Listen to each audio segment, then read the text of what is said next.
Mateus capítulo 6, a partir do verso 19. Não ajunteis tesouro na terra, onde a traça e a ferrugem tudo consomem, e onde os ladrões minam e roubam. Mas ajuntai tesouro no céu, onde nem a traça nem a ferrugem consomem, e onde os ladrões nem minam nem roubam. Porque onde estiver o vosso tesouro, aí estará também o vosso coração. A candeia do corpo são os olhos, de sorte que, se os teus olhos forem bons, todo o teu corpo será luminoso. Se, porém, os teus olhos forem maus, o teu corpo será tenebroso. Se, portanto, a luz que em ti há são trevas, quão grande trevas são tais. É interessante que esses dois versículos, parece que esse é o do contexto, né? Aí depois parece que ele volta de novo no verso 19, no verso 24. Ninguém pode servir a dois senhores, porque ou há de odiar um e amar o outro, ou se dedicar a um e desprezar ao outro. Não podeis servir a Deus e a Mamão. Amém. Nós estamos procurando entender, compreender o que Jesus queria dizer para os judeus naquele momento. O que Jesus queria ensinar para eles, levando em consideração os costumes da época, a cultura da época, a religiosidade da época, a política da época, enfim, contexto geográfico, histórico, político, religioso, levando em conta isso. E, claro, trazendo uma aplicação para os nossos dias.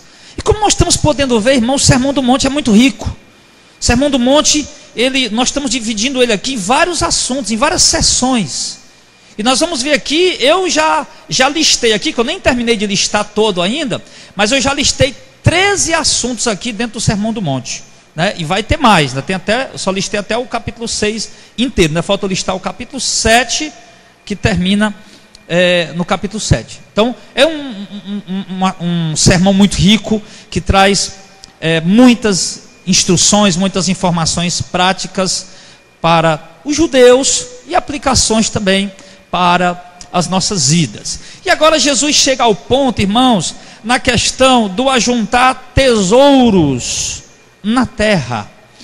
Sim, a questão da preocupação do juntar riquezas, não é a preocupação do sustento de cada dia, do pão de cada dia, porque até isso a gente não tem que estar preocupado. Contudo, se preocupar, é algo normal, é algo comum, é o sustento, é o básico, né?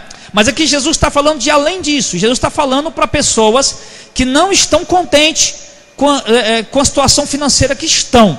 Jesus está falando para pessoas que vivem ansiosamente, correndo atrás de glórias terrenas, de riquezas terrenas, para que possam usufruir as suas glórias.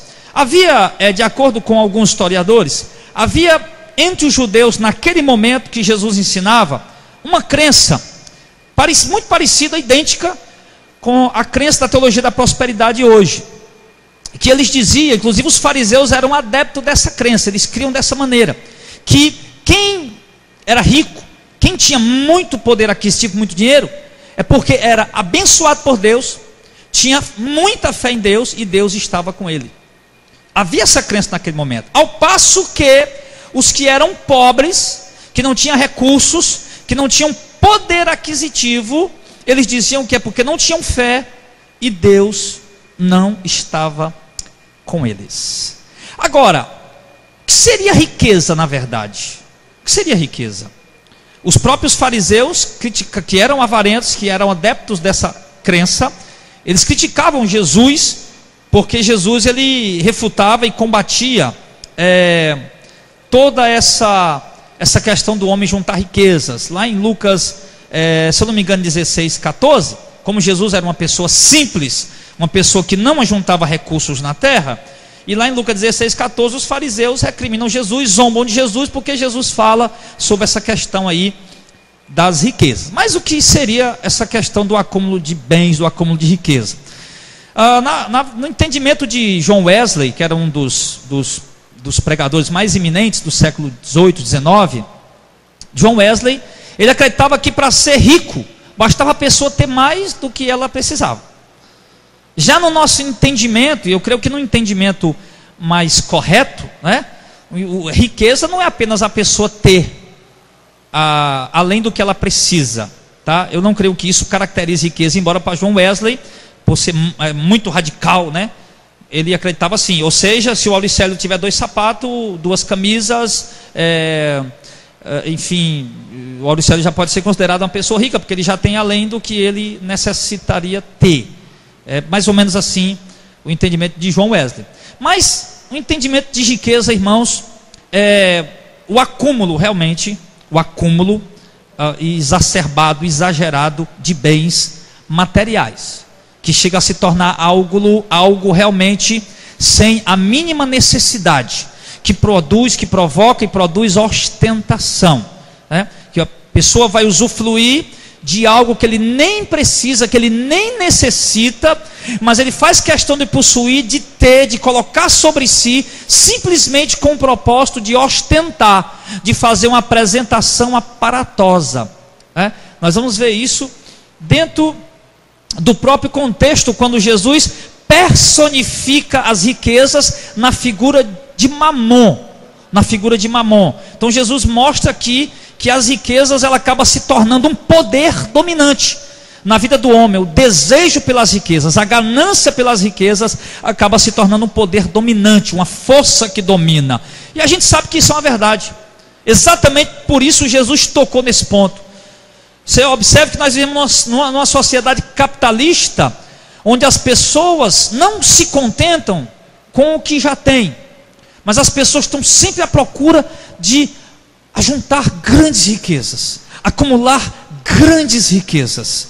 Elas não se contentam com as coisas mais básicas, elas não se contentam com as coisas mais simples, ou seja, ela não se contenta com um calçado de R$150, R$200, ela não se contenta com a calça de 50, de 100, de R$150, com a camisa de 80, de 100, de R$150. Ele não se contenta com coisas assim, ele quer coisas exageradíssimas, exageradas, ele quer ir além. Ele não se contenta com um transporte, por exemplo, com um carro, como a gente sempre fala, o carro desses modelos mais simples que estão no mercado aí, 40, 50 mil reais. Eles querem coisas mais extraordinárias. Eles não se contentam nem com um carro de 100 mil reais. Tem gente que vende alma pro diabo para andar no carro de 200 mil, de 300 mil reais. Vende alma pro diabo para isso. Eles não se contentam com uma moradia razoável. Eles querem mansões, eles querem luxo, eles querem, de fato, a ostentação. E no momento em que eles vão vivendo dessa maneira, eles vão desprezando o pobre, porque Jesus, em outros momentos, Paulo também vai fazer esse paralelo, lá em 1 Timóteo capítulo 6, a gente vai dar uma olhadinha lá daqui a pouco, e eles vão desprezando o pobre. Tiago também fala disso no capítulo 5, vão desprezando o pobre, vão ignorando o pobre, vão maltratando o pobre, vão explorando a mão de obra do pobre, para poder acumular riqueza cada vez mais. Alguns empresários, para esconderem a sua ganância, eles dizem que eles gostam de abrir empresa, porque eles gostam de gerar emprego, tá? Claro que no que eles abrem empresa e vão abrir empresa, obviamente que isso é muito bom, para de fato gerar emprego. Mas será que a intenção é unicamente essa? Será que a intenção é realmente essa, meu irmão? Você observe a forma como eles lidam com os seus funcionários, o teto salarial, os benefícios, né? Então você percebe que quando chega para essa hora prática aqui, a intenção deles não é realmente gerar emprego, mas a intenção deles é cada vez mais acumular bens, acumular riqueza. Então, eles acabam se tornando opressores do restante da sociedade, principalmente dos mais pobres, das pessoas mais pobres, menos favorecidas financeiramente. E isso acontecia nos dias de Jesus. Isso acontecia nos tempos de Jesus. E isso acontece, meu irmão, muito mais nos dias de hoje. Se Jesus discriminou essa ganância do ajuntar riqueza na terra, Jesus alertou sobre isso, meu irmão, quanto mais nos dias de hoje deve ser alertado. Então aí Jesus, ele vai dar o conselho para os judeus, porque havia essa crença. Olha só como Jesus sábio. Jesus sabia que os fariseus, os principais líderes dos judeus, tá? E grande parte do judaísmo acreditava que quem era rico, quem tinha muito dinheiro, tinha muita fé e Deus estava com ele. E quem era pobre, tinha pouco recurso, ou que era pobre mesmo, não tinha nada ou quase nada, não tinha fé e Deus não estava com ele. E ali, imagina, meu irmão, o estado de espírito dessas pessoas, o estado da alma dessas pessoas, o coração pesado, angustiado, achando que Deus não estava com ele, achando que Deus não o amava. Irmão, é o retrato da teologia da prosperidade hoje. Quantas pessoas escutam aí, irmãos, Alguém contando um testemunho que ficou rico porque deu dízimo, porque deu oferta, porque fez voto, porque fez sacrifício, porque fez fogueira santa, e o outro camarada lá atrás que nunca conseguiu nada, que nunca conseguiu melhorar a sua condição financeira, ele acaba pensando o quê? Que Deus não ama ele, que Deus não está com ele, que Deus não olha para ele, que Deus não contempla ele, que Deus não ouve a oração dele, e ele acaba enfraquecendo, ele acaba ali vivendo uma vida frustrada com Deus, uma vida frustrada com Deus. Isso traz pressão, esse tipo de crença traz opressão, e isso acontecia no judaísmo nos dias de Jesus. E o conselho de Jesus foi para eles que eles não ajuntassem tesouros na terra. Eu imagino Jesus dizendo isso para aquela sociedade capitalista, e um olhando para o outro. Como é que é o negócio aí? Como é que Jesus está dizendo aí? Porque a Bíblia diz que lá em Lucas 16,14, que os fariseus que eram avarentos zombavam dele, quando ele pregava esse tipo de mensagem, para não juntar riqueza na terra, não ajuntar tesouros na terra, riqueza na terra. E Jesus disse o porquê? Porque aqui na terra, tudo que você juntar, a traça e a ferrugem vai consumir, o ladrão vai roubar. É isso que acontece. Observe, irmão, que quanto mais riqueza, menos sossego a pessoa tem. Eu conheço um moço que ele é milionário. Agora tem a coisa, ele não dá um pão seco para um doido comer. Ele é milionário. Só para você ter ideia, na faixa de hoje ele está muito mais rico. Na faixa de uns 15 anos atrás, que eu fui comprar um carro lá, o cara estava recebendo de aluguel de imóveis 900 mil reais todo mês, de alguns imóveis, fora os outros ramos que ele tinha. Isso era só dos imóveis alugados, 900 mil reais, 1 milhão de reais. Passaram-se 15 anos, com certeza, ele está muito bem agora, e com certeza essa riqueza aumentou. E lá a gente conversando lá e tal, sabe o que ele disse para mim? Ele disse para mim: olha, se eu soubesse que o que eu tenho hoje me daria a preocupação que eu tenho, eu teria querido só a metade. Ele falou isso. O cara dedicou a vida inteira para juntar riqueza, e as riquezas que ele juntou acabou tirando o sossego dele, acabou tirando a tranquilidade dele. Quanto mais bens se acumulam, quanto mais funcionários na fazenda, mais inquietação. Salomão fala sobre isso no livro de Provérbios, no livro de Eclesiastes, ele vai falar sobre isso. Aí eu pensei, poxa vida, mas era fácil para ele. Se ele queria só metade, é só pegar metade e fazer alguma coisa com ela, ir numa comunidade pobre e ajudar as pessoas. Difícil seria se ele quisesse dobrar, não é verdade? Mas queria metade, seria fácil. E por que ele não abria mão? Me explique. Se o Jacques fosse um milionário, tivesse R$1 milhão na conta deles, rapaz, eu queria dobrar meu R$1 milhão, aí era mais difícil, ele ia ter que trabalhar mais, vender mais, negociar mais e juntar mais dinheiro. Mas se o Jacques dissesse: rapaz, eu tenho R$1 milhão, só quero 500, era difícil ou fácil de fazer dos 500? Era fácil demais, meu irmão. Lá na religião dele lá, o cara é católico, pronto, vai na igreja católica que ele congrega, que ele frequenta, ele não é católico? Procura lá os irmãos pobres dentro da igreja católica, faz alguma coisa por eles. Mas o cara, meu irmão, até para dar uma cadeira de roda a um paralítico, ele me contou essa história, tocando trombeta, até para dar uma cadeira de roda a um paralítico, meu irmão, ele mandou juntar latinha de cerveja na rua, para poder tocar no La Torre de Melo lá, pela cadeira de roda. Quando chegou lá, ele disse, colocou as coisas em cima do carro, foi para o La Torre de Melo trocar pela cadeira de rodas, não estava mais, tinha acabado a promoção, esse negócio aí. Ele disse que voltou, sentou no escritório, ficou imaginando como é que ia fazer para dar cadeira de roda para o paralítico. Ele contando isso para mim, o papai lá dentro do escritório dele. E eu, meu Deus, eu ouvindo aquilo, eu digo, meu Jesus, e eu calado, Deus me livre, né? Calado, meu Deus do céu, meu Deus.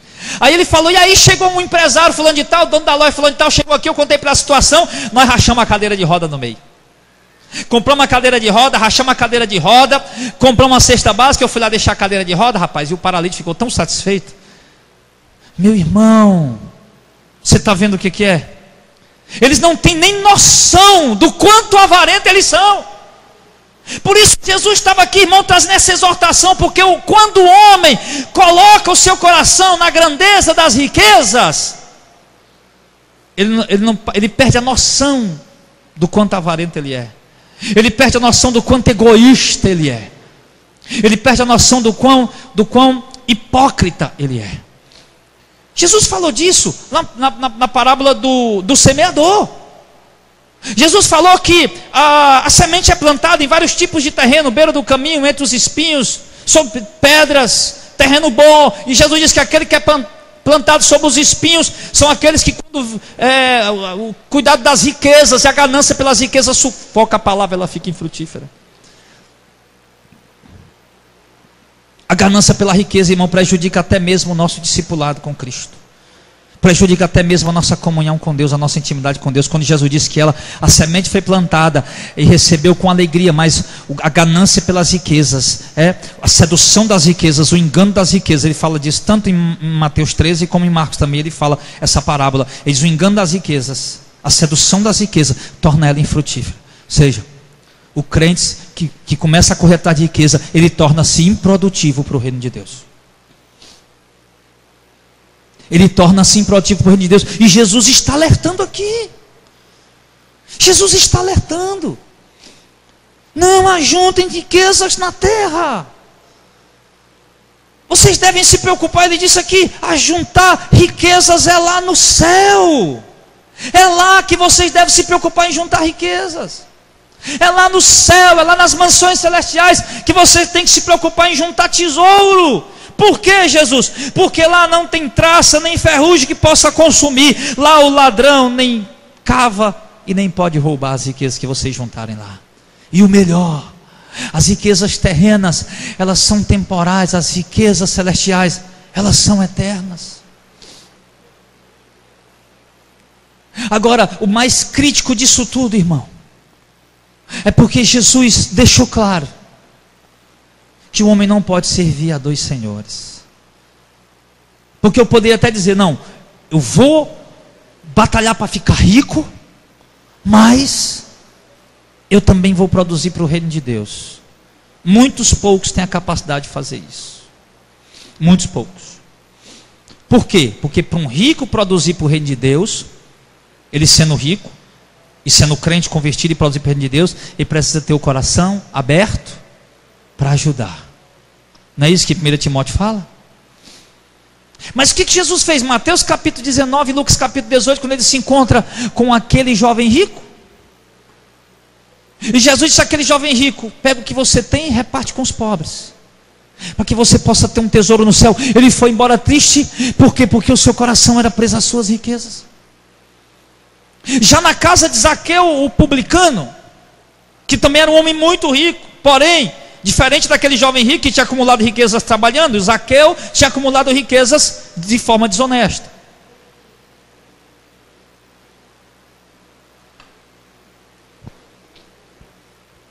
A gente aprendeu aqui sobre a questão dos cobradores delegados e os cobradores principais. Zaqueu era um dos cobradores principais. Depois foi que eu fui observar. Eu achava que ele era um cobrador delegado pelo fato de ele ser judeu, mas a Bíblia diz que ele era dos principais dos publicanos. Ou seja, ele era um que prestava conta com o Império Romano, com a Receita Federal Romana. E ele tinha outros cobradores de impostos delegados por ele, que juntavam o imposto do povo e traziam o dinheiro até ele para ele prestar conta com os romanos. Só que Zaqueu, como sendo, vamos dizer, o representante da fazenda local naquela região, ele estipulava o valor do imposto além daquilo que o Império Romano exigia. E aí, quando ele estipulava, vamos supor, se o imposto anual fosse R$100, ele cobrava 200. E assim foi durante muitos anos. E quando os cobradores delegados traziam o dinheiro do imposto, ele levava R$100 para o Império Romano e recebia seu salário dos romanos, e ainda ficava com mais R$100 de milhares de pessoas. Então Zaqueu era um homem muito rico. E quando Jesus chegou na casa dele, que a graça de Deus se revelou a ele, alcançou Zaqueu, porque Jesus disse que ele também era um dos eleitos. Diz que de imediato ele disse: eu vendo a metade dos meus bens e reparto com os pobres. Observe que Zaqueu não precisou dar tudo. Observe que Zaqueu não precisou vender tudo e morar embaixo da ponte. Zaqueu pegou a metade dos seus bens e repartiu com os pobres, e isso agradou Jesus. Jesus viu nele desapego. Sabe por quê, irmão? Porque nenhum rico tinha coragem de fazer isso. Nenhum rico tinha coragem de fazer isso. Foi de se admirar aquele negociante da parábola do bom samaritano. Foi de se admirar aquele negociante samaritano pegar dos seus recursos e ajudar um judeu que estava caído. Foi de se admirar nos dois pontos. Primeiro, estava gastando o que ele tinha. Segundo, ele estava ajudando um estrangeiro que não comungava com a mesma fé dele, vamos dizer assim, se bem que era algo muito parecido. Estava comungando. Então era muito difícil para eles. Os judeus eram muito apegados àquilo que eles tinham. Os judeus eram e são grandes investidores. E Jesus estava falando para eles que eles têm que se preocupar em juntar riquezas no céu. Onde é que está o teu coração, irmão? Onde é que está a tua riqueza? Muitos de nós nos tornamos avarentos. Muitos de nós nos tornamos insensatos. Onde está a sua riqueza? Onde estão os seus maiores bens? Você ter, usar e usufruir de uma forma que não venha pecar, amém. Mas seu coração não pode estar aí. Eu digo ter, usar e usufruir por quê? Porque o Anderson hoje está usufruindo de um paletó. Os irmãos que vieram de carro estão usufruindo do carro. Os irmãos que vieram de moto estão usufruindo de moto. Ter e usufruir, amém. Desde que não venha pecar com isso. Agora o seu coração não pode estar lá.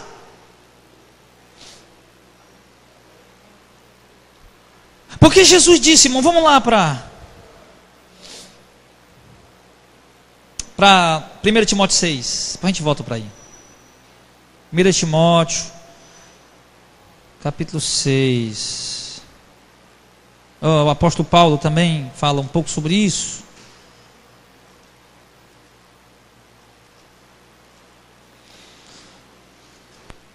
Ele diz assim, porque nada, verso 7, porque nada trouxemos para esse mundo, e é manifesto que nada podemos levar dele. Nós trouxemos o que para o mundo, irmãos? Nada. Nós vamos levar o quê? Como foi que você nasceu? Nu. Você vai ser enterrado também nu, no sentido simbólico de falar. Porque mais que te vistam com o melhor paletó, te coloquem ouro no teu caixão, você não vai poder levar nada, meu irmão. Não trouxemos nada, não levamos nada, tendo porém sustento com que nos cobrir, estejamos com isso contentes. E por que Paulo dá esse alerta? Porque Paulo diz, irmãos, que os que querem ser ricos caem em tentação. Os que querem ser ricos e ficar rico, eu quero ficar rico, quero ficar rico, quero ficar rico, cai em tentação. Cai em tentação e em laço e muitas concupiscências. Concupiscência é desejo, é vontade desenfreada. Concupiscências loucas e nocivas, ou seja, prejudiciais. O cara ele começa a ter vontade compulsiva de fazer coisas loucas e prejudiciais para a sua própria vida, para a sua comunhão com Deus, enfim, para a sua própria família. Quantas pessoas que alcançaram o patamar da riqueza, que separaram seus cônjuges? Quantas pessoas que alcançaram o patamar da riqueza, uma vida melhor financeiramente falando, que se afastaram dos seus amigos, que mudaram, tornaram-se diferentes? Alguém disse um dia, eu não sei se está correto, mas eu achei interessante, que o homem quando fica rico ele não muda, ele só revela quem ele é.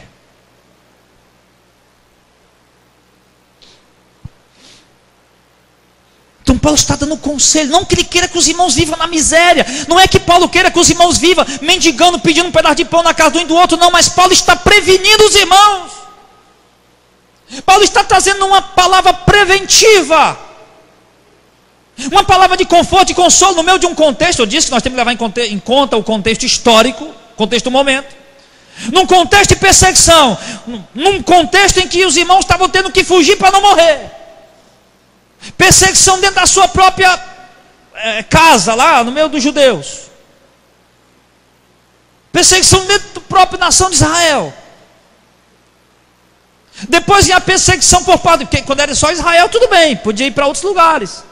Eu vou para Samaria, depois eu vou para Tarso, eu vou para outra cidade qualquer, vou ter que sair de Jerusalém, aqui dos termos de Israel, porque os judeus estão perseguindo. Vai para qualquer lugar. Em Atos 6, 7 fala sobre isso. Mas aí quando vem a perseguição romana, que aí aonde o camarada fosse, qualquer lugar, do norte ao sul, do leste ao oeste, do oriente ao ocidente, o Império Romano estava ali dominando. Aí quando veio a perseguição romana, os irmãos não podiam mais ter nada, era confiscado os bens pelo governo. Pedro fala sobre isso, bens confiscados pelo governo, inimigos do governo, traidores da sociedade, transgressores das leis, eram tidos os cristãos, tinham seus bens confiscados pelo governo. Quem tivesse alguma coisa, confisca os bens deles. Alguns, antes de ter os bens confiscados, fizeram o quê? Foram mais sábios, venderam logo o que tinha, trouxeram o dinheiro para ajudar os irmãos pobres da igreja. Movidos de amor, movidos de compaixão, de alegria, de gozo, fazer isso. Totalmente o oposto da mentalidade romana, judaica, da conquista de riquezas. Porque é exatamente esse conselho que Paulo dá. Ele diz que esses desejos loucos e nocivos mergulham o homem na perdição e ruína. Leva o homem a se arruinar, a se perder. Por quê? Porque o amor, olha só a tradução maliciosa, irmão. Olha a tradução maliciosa, olha aí, o verso de número 10. Porque o amor do dinheiro, onde é que dinheiro tem amor? O amor não tem dinheiro, dinheiro não tem amor. Não é amor do dinheiro, é o amor ao dinheiro. Porque o amor ao dinheiro é a raiz de toda espécie de males.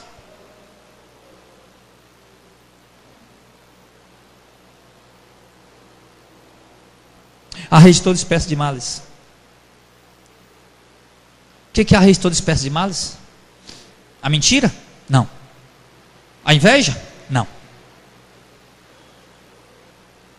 Porque nas igrejas neopentecostal, a raiz de todo mal é inveja, né? Irmão, você não está prosperando porque tem inveja de você. Irmão, você não está prosperando porque teu vizinho tem inveja de você. Na igreja neopentecostal você escuta isso direto. Quem já foi igreja neopentecostal sabe disso. Irmão, sabe por que você não prospera? Porque teus vizinhos têm inveja de você. Tem parente teu que tem inveja de você. Está me revelando aqui. Tem. Ele fica falando isso. Mas a raiz de toda espécie de mal não é inveja. Não é mentira. Tudo isso é pecado. E leva o homem também à ruína.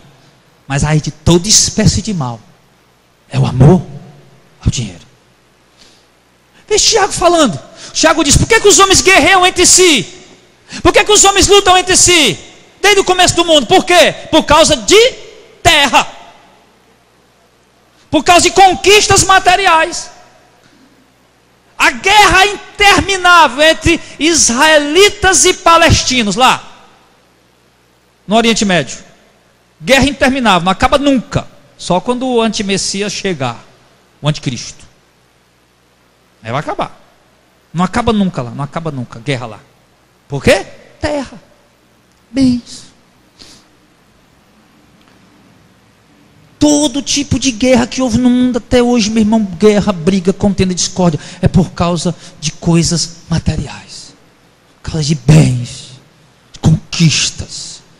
Você viu o cara hoje tirar a vida de um pai de família, meu irmão, trabalhador que soa para ganhar, meu irmão, aquele salário de R$954.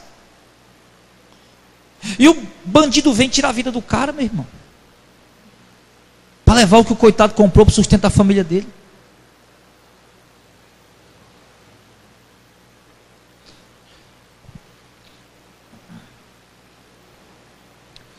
O amor do dinheiro é raiz de toda espécie de males. Por que o nosso Congresso Nacional está em ruínas? E eu duvido ele se erguer em 4 anos. Eu duvido o Congresso Nacional se erguer, ressuscitar do pó, da cinza, com tanta corrupção e tanto corrupto lá dentro. Amor ao dinheiro. Descobre um rombo numa multinacional, bilhões de reais. Quem pegou o dinheiro? Governador tal, governador tal, governador tal, presidente tal, vice-presidente tal, fulano de tal, Beltrano, todos políticos. Político. Por que tem tanta gente querendo se candidatar a deputado, prefeito, senador, deputado estadual, federal? Ganância pelo poder, pelo dinheiro, pelo poder aquisitivo, pela posição, pelo status. Por que as igrejas neopentecostais ficam vendo a briga, a guerra deles aí? Dinheiro, poder. Por que um fica atacando o outro se pregam a mesma heresia? Dinheiro. O amor ao dinheiro, irmão, é a raiz de toda espécie de mal. Aonde está o amor ao dinheiro, seja numa empresa privada, seja num órgão público, seja no judiciário, no executivo, no legislativo, seja onde for. Poder, a ganância pelas riquezas, ela traz todo tipo de mal ali para dentro. Você vê agora aquele médium que está aí, foi preso agora, aquele médium. Meu irmão, o cara conseguiu sacar da conta dele, antes de ser preso, milhões de reais. Encontraram em espécie dentro da casa dele, em dinheiro vivo, mais de 400 mil reais e 6 armas, uma raspada. O cara há muitos anos ali, meu irmão, como se diz, consultando pessoas espiritualmente.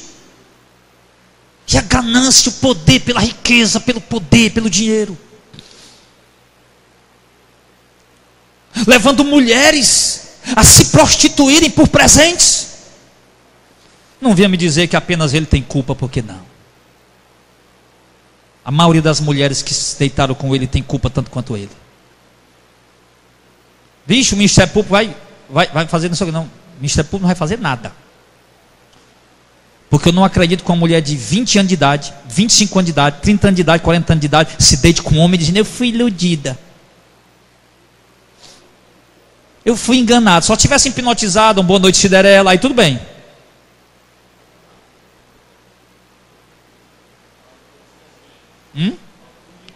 Tudo consciente.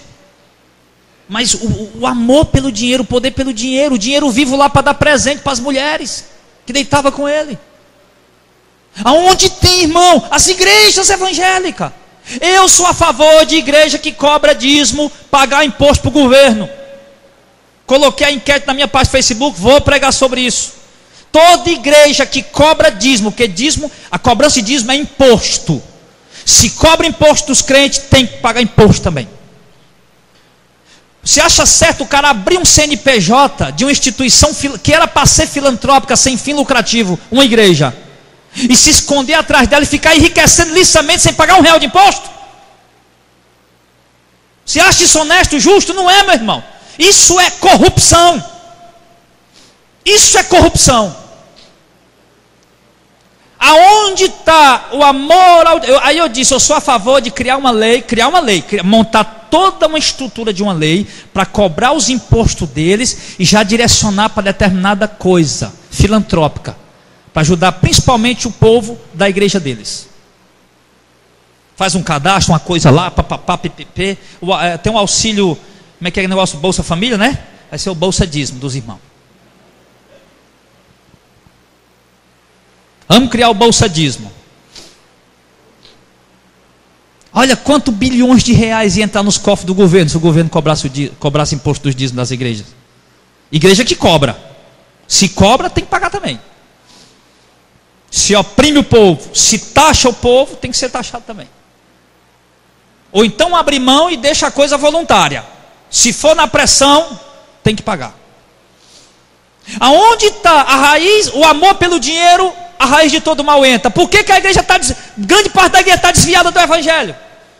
Grande parte da igreja está desviada da verdade, porque não se ouve mais mensagem de arrependimento, mais doutrina bíblica. Por que os cultos mais parecem uma festa, mais parecem um show? Por que hoje todo pregador está aí vendendo um livro, um CD, um DVD, uma pregação, cobrando para pregar? Por quê? Por causa do amor ao dinheiro.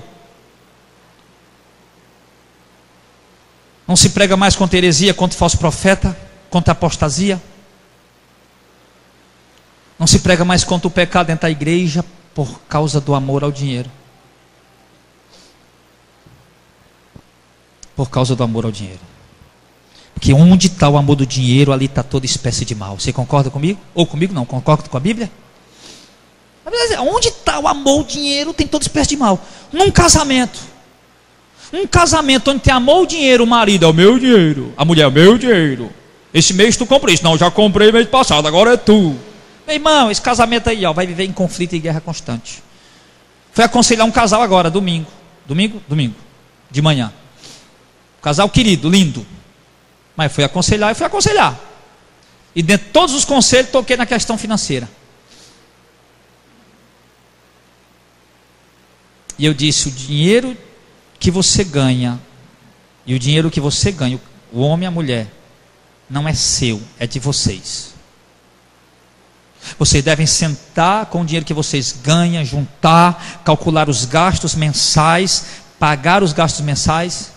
E claro, trabalhou para ganhar, cada um tem o direito de usufruir do suor do seu trabalho e fazer projetos juntos, o nosso dinheiro. Mas casamento que tem divisão financeira também tem ruína ali dentro. Aonde tiver o amor ao dinheiro, a raiz de todo o mal vai estar ali. Nessa cobiça, muitos vão se desviando da fé, vão se transpassando a si mesmos com muitas dores. Aí ele dá um conselho a Timóteo: tu, homem de Deus, foge dessas coisas. Foge desse amor ao dinheiro, Timóteo. Foge disso, dessas coisas. É o contexto. Foge dessas coisas. Que coisa? O amor ao dinheiro, não é isso que a gente vem falando? Busca a fé, a caridade, a piedade, a paciência, o amor. Milita a boa milícia da fé, Timóteo. Um apóstolo da vida eterna, para a qual também foi chamado, tendo já feito boa confissão diante de muitos testemunha. Paulo, mas tem gente rica dentro da igreja. Aí Paulo pulou lá para o verso número 17: manda os ricos desse mundo que não sejam altivos. 2 conselhos. Primeiro conselho. Segundo, não ponha a esperança na incerteza das riquezas, mas em Deus, que abundantemente nos dá todas as coisas para gozarmos. Terceiro conselho, que façam o bem. E 4º conselho, enriqueça de boas obras. 5º conselho, reparte de boa mente. 6º conselho, que sejam comunicáveis. 7º conselho, em tesouro para si mesmo, um bom fundamento para o futuro. 6 conselhos para irmão da igreja que é rico.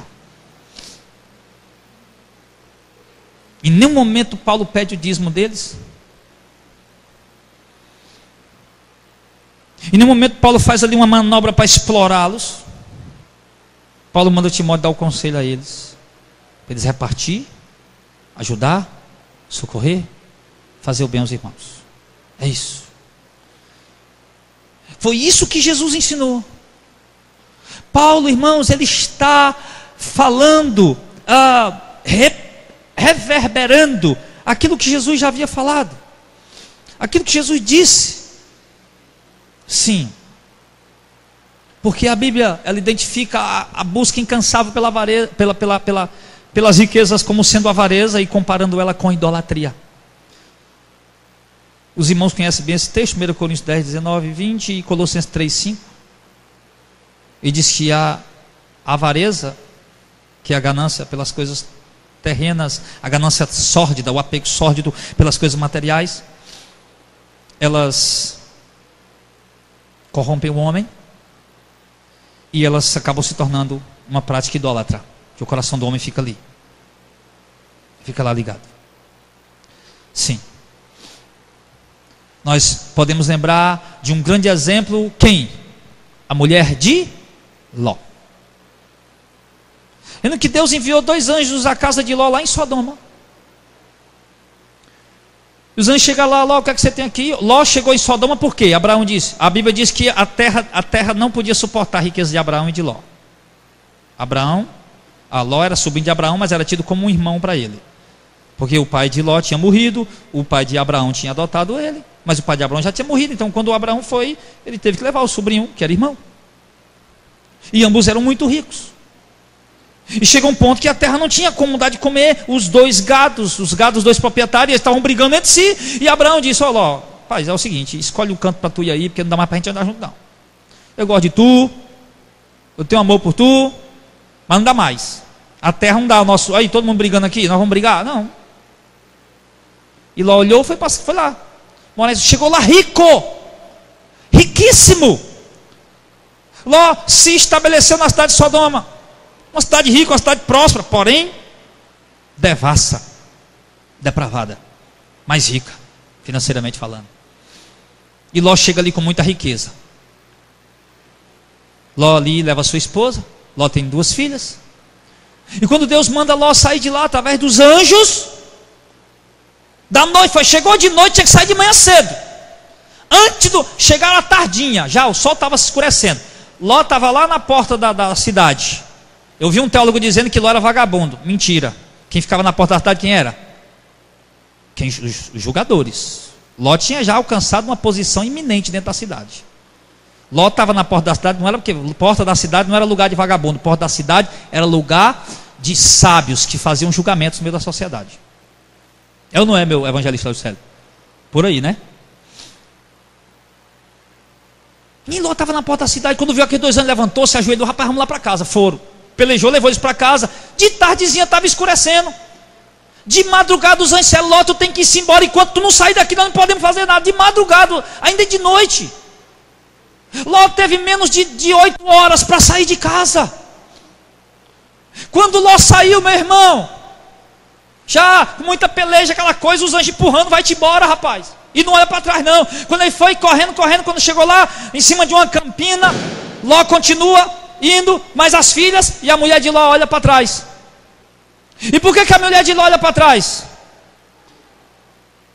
Alguém arrisca dizer? Exatamente por causa das riquezas que tinham ficado. Ló não conseguiu levar nenhum cabrito.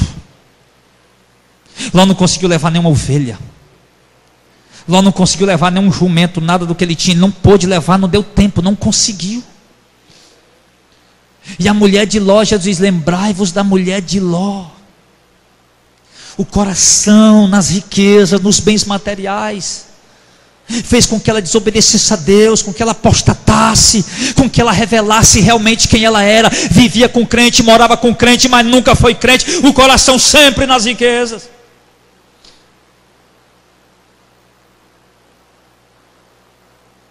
Transformou-se uma estátua de sal. Foi punida, condenada, julgada, condenada.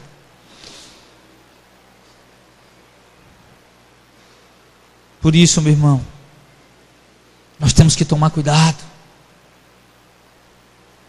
Exemplo, lembrai-vos da mulher de Ló. É um texto bem pequenininho, um verso pequenininho, mas traz uma mensagem riquíssima para nós. Aí Jesus vai e fala, voltando para Mateus 6, porque onde tiver o teu coração estará também o teu tesouro. Aí está o segredo da mulher de Ló. Porque ela se perdeu, porque ela foi condenada, porque ela foi julgada, sentenciada, porque o coração dela nunca esteve em Deus, não estava em Deus. Era apenas uma religiosa e nada mais. Como assim também está cheio dentro das igrejas, apenas de religiosos, à procura de reza, à procura de oração, mas que o coração nunca estiver em Deus. Aliás, é a grande proposta do século 21. Vem à minha igreja, que aqui nós temos o óleo da unção, o óleo da riqueza. É a grande proposta.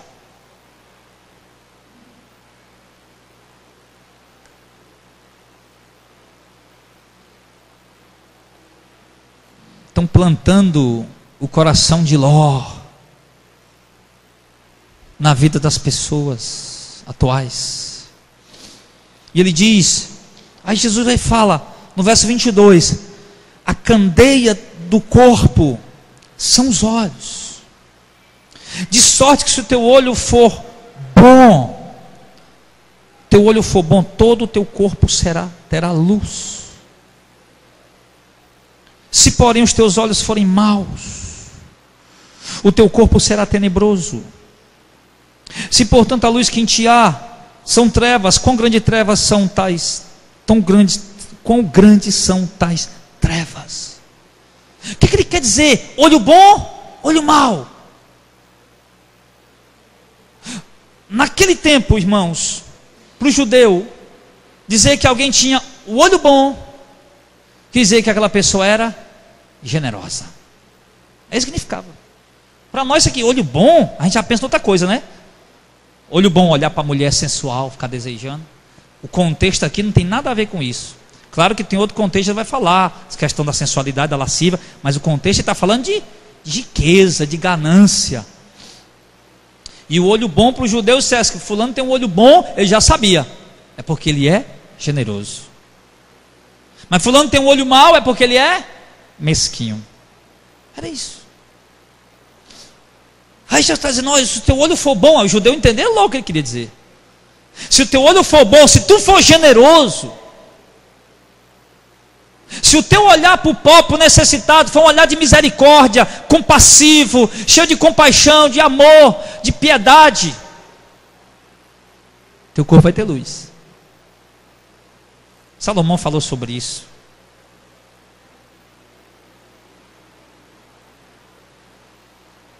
Salomão falou que quem tapa o ouvido ao clamor do pobre também clamará e não será ouvido. Salomão foi o protagonista de um dos maiores ditados que existem nos dias atuais. Aquele que quem dá ao pobre, a Deus empresta. Uma das ideias de Salomão nasceu esse provérbio tão popular. Porque a ideia era essa. E o próprio Jesus está falando isso.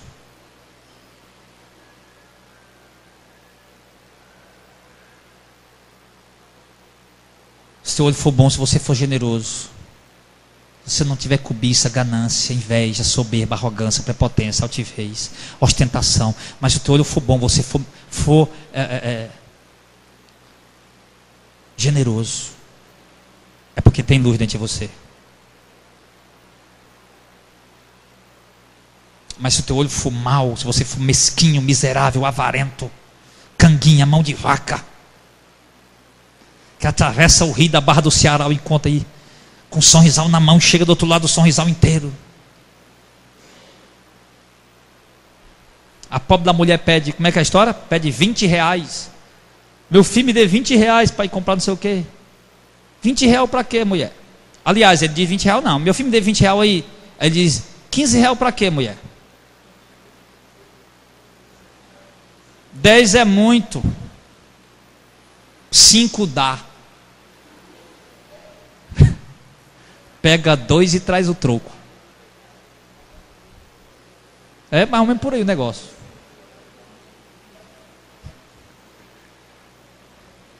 O cara consegue, meu irmão, consegue. Nem com a coitada da mulher. Tome cuidado, viu, seus cabas?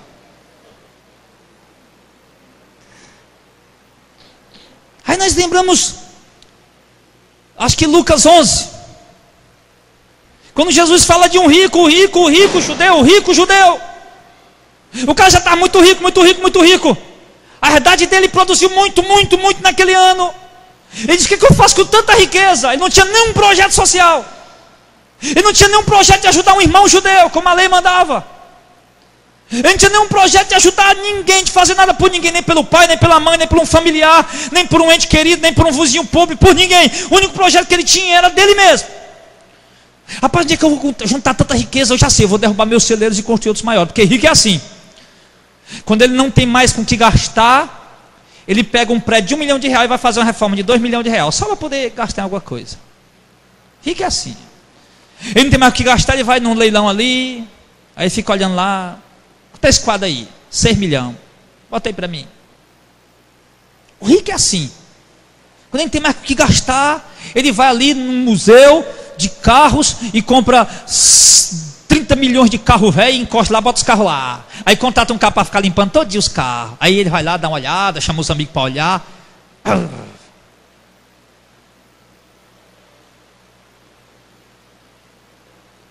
Aí o cara, vou juntar tanta riqueza onde? Eu já sei, eu vou construir celeiros, vou juntar eles lá, guardar. Aí eu vou deitar, vou dizer, minha alma come, bebe e folga, porque agora tem muitos bens para muitos anos. E Jesus disse o quê? Louco. Ele exclamou, louco! Esta noite morrerás. Tua alma será pedida, de quem será? O que tens preparado? E Jesus disse, assim aquele que junta riqueza para si e não é rico para com Deus. É forte. Teu olho é bom ou é mau? Você sente compaixão, misericórdia das pessoas? Deseja fazer algo por elas? Você sente piedade, sente misericórdia? Aí, o olho bom, o olho mau? Não sinto nada. Por quê? Porque o amor esfriaria por conta da corrupção dos últimos tempos. O amor de muitos esfriará. Não existe mais compaixão, não existe mais piedade, não existe mais. O Auricélio me contou de um pastor que ele congregou lá, o cara é rico. Só que ele é rico pelo trabalho dele, não é aqueles pastor que enriquece com o dinheiro da igreja não, né? Ele trabalha e é rico. Aí tinha um irmão lá desempregado. Isso me contaram, o Auricélio e o Gilmar me contaram essa história. Aí chamaram o irmão, vem cá, o irmão desempregado, vem cá, irmão, opa. Ali com certeza o irmão pensou mil coisas. Ô papai, o pastor vai me abençoar hoje. Aí o pastor chamou, vem cá, irmão, vamos orar pelo irmão, para Deus abrir a porta para ele. Orou pelo irmão. Pensa no homem de fé. Orou pelo irmão e disse, vai em paz, fica na fé que Deus proverá. Aí Tiago chegou lá na hora e disse o quê?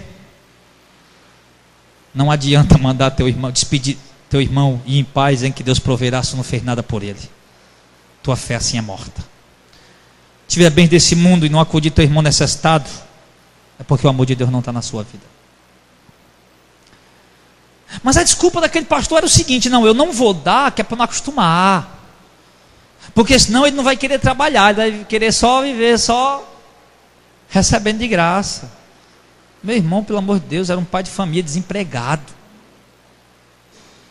Que blá blá blá doido é esse, meu irmão? Que conversa é essa?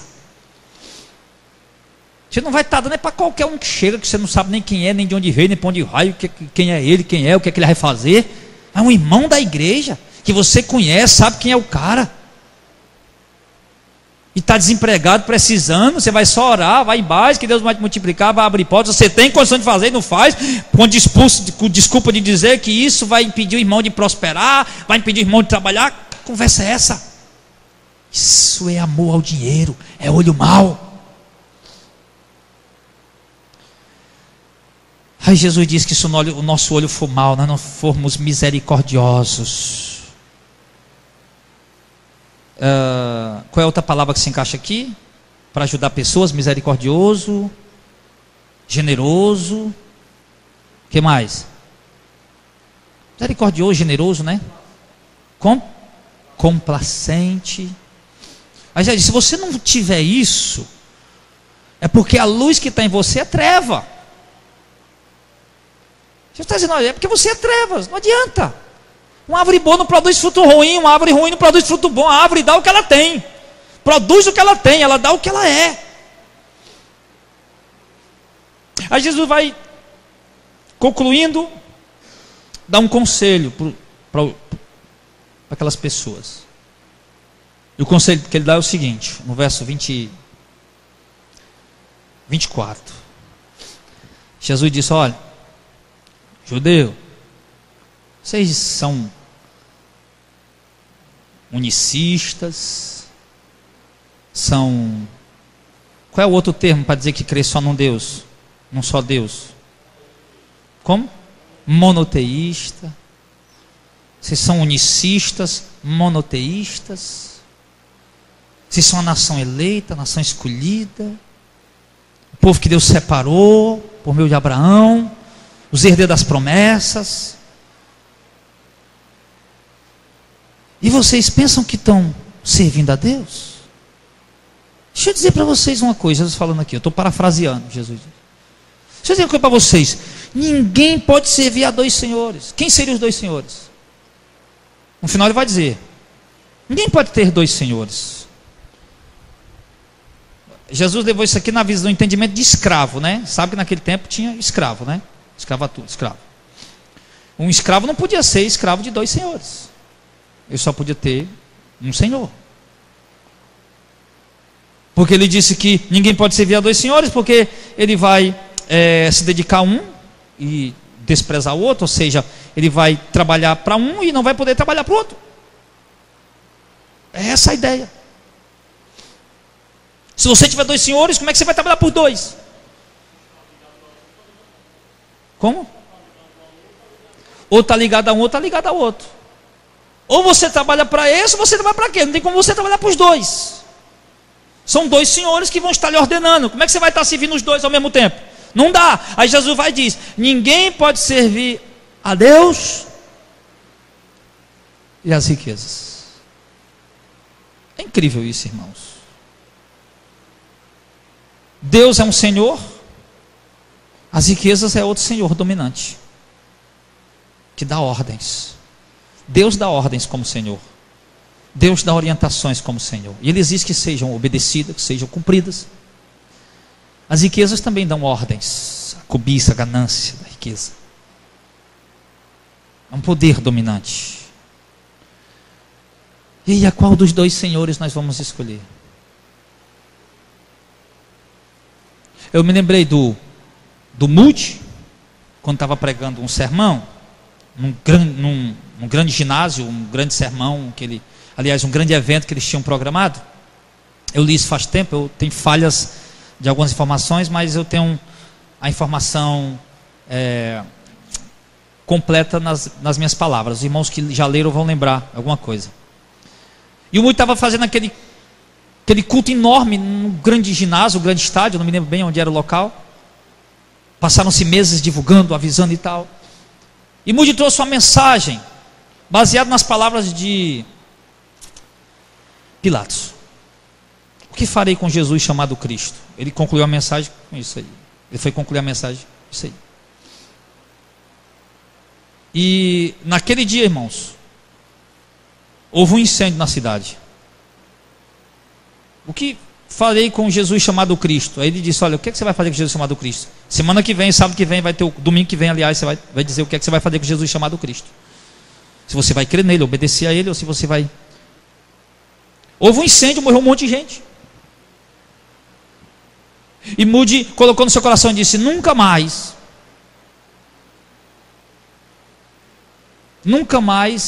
eu vou deixar de concluir a mensagem. Eu vou concluir a mensagem. O ponto máximo de levar as pessoas ao arrependimento, Moody não concluiu. Deixou para a semana que vem, morreu um monte de gente. E ele ficou ali com a consciência pesada. Então eu não posso fazer a mesma coisa essa noite. Eu quero perguntar: quem é o teu Senhor? A Bíblia diz que aquele a quem nós nos sujeitamos, tornamos-nos seus servos, seus escravos. Aquele a quem nós dedicamos a servir, nos tornamos seu servo, seu escravo. E olha, irmão, o escravo, ele não consegue nem ter vontade própria, ele é dominado pelo seu senhor. O Lutero, para falar sobre isso, acho que foi uma das frases melhor colocada. Melhor colocada. Lutero disse, quando tentaram fazer Lutero desviar os seus pensamentos da verdade, ou negar a verdade que ele tinha escrita, ele disse: a minha consciência é escrava da palavra de Deus. Ou seja, Lutero simplesmente não conseguia ir contra as verdades bíblicas. Por mais que ele pensasse: vão me matar, vão me queimar vivo, eu podia até negar, não, mas eu não consigo, sabe? Eu podia até negar, sim, eu vou negar, não, mas eu não consigo, a minha consciência, eu sou escravo, eu não consigo. Do mesmo jeito é escravo do vício, de qualquer outra coisa. É um senhor dominante. Quem é o seu senhor? Nós estamos falando de um assunto, irmão, muito atual. De um assunto que deve estar em pauta nos púlpitos das igrejas hoje. Um assunto iminente. Porque nós vivemos na maior época capitalista que a história da humanidade já viveu. Tudo hoje tem um preço, tudo hoje tem um valor. Até mesmo o ser humano tem um valor. Tudo tem um valor. As pessoas disseram que as pessoas pagam pelo próximo aquilo que aquela pessoa tem. A pessoa vale aquilo que ela possui. Esse é o olhar da sociedade. Eu já disse isso 1 milhão de vezes. Se você chega numa repartição pública, estadual, federal, municipal, ou mesmo num ambiente privado, seja onde for, a tua posição faz com que você seja você é tratado pelo que você é, pelo que você tem, pelo que você possui, pela posição que você exerce. Por isso que eu vi um vídeo outro dia onde um rapaz bem vestido estava numa loja para comprar uma moto de 40 mil, 50 mil. E de repente chegou um cara mal vestido, com um saco nas costas, olhando a moto também, e o vendedor já irritado com ele, mas o outro cara, aliás, o cara que estava lá todo bem vestido, bonitão, olhando a moto, ficou lá, começou a embirrar com o cara que queria olhar a moto também. E de repente o cara abriu a bolsa, estava lá com 40, 50 mil reais dentro da bolsa para comprar a moto à vista. Ele foi julgado pela aparência. O outro foi melhor atendido porque tinha uma aparência mais bem vestido. O outro foi desprezado porque a aparência é mais simples. Isso aí é a influência do poder dominante, do mamon. Pessoas mentem para ganhar dinheiro. Pessoas praticam estelionato para ganhar dinheiro. Pessoas matam para ganhar dinheiro. Pessoas roubam, pessoas furtam, pessoas traem amigos para ganhar dinheiro. Pessoas vendem o seu próprio corpo para ganhar dinheiro. Quantos empresários ricos, milionários, nesse momento estão pensando em tirar a vida porque estão perdendo seus bens? E quantos já tiraram? A gente sabe disso. Querido, se o seu Senhor for mamon, você vive uma vida opressora. Você vive uma vida pobre, medíocre. Não financeiramente falando, você pode ter tudo. Mas servir mamon, mas se você tenha tudo, você não passa de um pobre, desgraçado, miserável, medíocre. Mas se o seu Senhor é Deus, você pode ser pobre. Você pode não ter nada ou quase nada. Mas você é feliz, você é bem-aventurado, você é próspero, você é rico. Porque Paulo diz assim, como não tendo nada, mas possuindo tudo. Paulo dizia, nós não temos nada, mas possuímos tudo. Por quê? Por causa da certeza da herança. Então, meu irmão, sossega teu coração. O conselho que eu dou para os jovens, estude. Estude. Nós estamos num mercado competitivo. Estude, busque a sua profissão. Ah, mas eu quero ser... Me lembrei do Rubem agora aqui. Eu quero ser professor de teologia. Tudo bem, filho, você pode ser professor de teologia, mas você nunca vai ser um professor de teologia se você não passar 4 anos na faculdade primeiro. Você vai sonhar com isso a vida inteira, mas se não for 4 anos para a faculdade, você pode ser o cara mais sábio do mundo, mais inteligente, pode ter comido todos os livros de teologia. Se você não for 4 anos para a faculdade, você nunca vai ser um professor de teologia.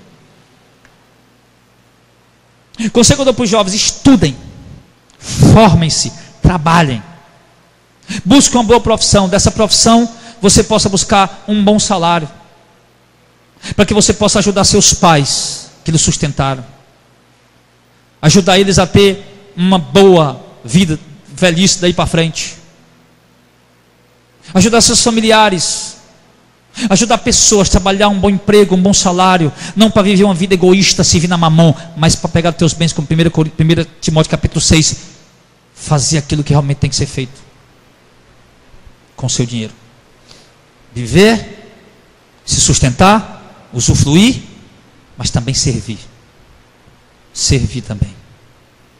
É assim que Deus quer. Era esse o conselho de Jesus. Não era a intenção de Jesus, irmão, quando Paulo manda pedir coleta lá em Corinto, na Grécia. Ele diz: olha, os irmãos da Macedônia já deram, vocês aí da Grécia também devem ajudar, porque os irmãos de Jerusalém estão passando necessidade. Mas eu não estou pedindo para vocês dar, para vocês ter peso e eles fartura, não. Eu estou pedindo para que haja igualdade. Porque hoje vocês têm muito e eles lá não estão tendo nada. Então não era a intenção de Paulo, irmãos, de tirar dos irmãos lá e deixar os irmãos passando fome, morando embaixo da ponte, não. Por isso que às vezes eu fico preocupado. Eu sou tão besta, eu vou dizer assim. Até um pastor lá de Beberibe que me chamou de otário, né? Por quê? Porque ele condiz dos irmãos, chega na igreja de Hilux, aí eu só posso ser um otário mesmo. No entendimento dele. Já que eu não ando com um Hilux do dízimo dos irmãos. Se quer dízimo nós pedimos. Sim. Mas a gente precisa compreender, irmãos, que nem tudo se move através do dinheiro. A fé não se move através do dinheiro. A sua comunhão com Deus não tem nada a ver, não se move através do dinheiro. O seu bem-estar com a sua família, o amor, a alegria que você precisa da sua casa, você precisa de tão pouco. É exatamente às vezes essa tua ganância por mais que traz a desarmonia para dentro da tua casa. Então, meus irmãos, eu vou dizer para você, qual Senhor serviço nós pudéssemos escolher, pois sabemos que Ele é quem nos escolhe. Mas se pudéssemos escolher, nós escolheríamos com certeza servir ao Senhor Deus, ao Senhor Jesus. Amém? Mas graças a Deus, porque Ele já nos escolheu. Então somente devamos andar da forma digna da vocação a qual nós fomos chamados.